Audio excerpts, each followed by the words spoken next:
Au mois de juillet 2013, le gouvernement a approuvé un projet d'arrêté royal modifiant l'article 19 de l'arrêté royal du 28 novembre 1969. Cette disposition légale est très importante dans la mesure où elle apporte des précisions fondamentales quant à la définition de la notion de rémunération en vertu de laquelle des cotisations sociales seront calculées. Ce projet d'arrêté royal, qui rentrera en principe en vigueur le 1er octobre 2013, entend supprimer de la liste des exceptions des indemnités non assujetties au calcul des cotisations sociales, d'une part les indemnités dues aux travailleurs lorsque l'employeur ne respecte pas ses obligations légales, contractuelles ou statutaires, et d'autre part l'indemnité d'éviction du représentant de commerce.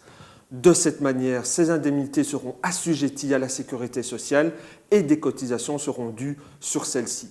Par contre, les indemnités dues en cas de licenciement collectif sont ajoutées à la liste des indemnités exclues de la notion de rémunération. Cette modification implique donc que les montants octroyés aux travailleurs lorsque la relation de travail est rompue sans que l'employeur ne respecte ses obligations légales ou contractuelles entrent dans le champ d'application de la définition de la rémunération soumise aux cotisations sociales. Il y a lieu de citer certaines indemnités versées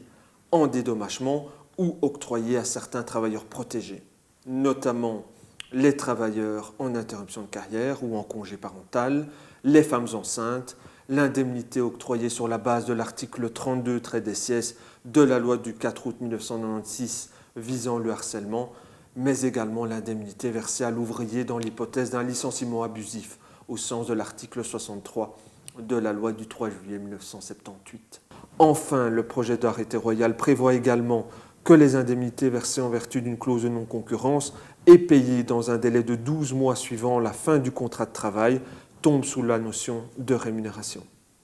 Il est étonnant que sous couvert de la lutte contre la fraude sociale, le gouvernement augmente le coût salarial des employeurs en soumettant aux cotisations de sécurité sociale toutes les indemnités octroyées dans le cadre de la rupture du contrat de travail.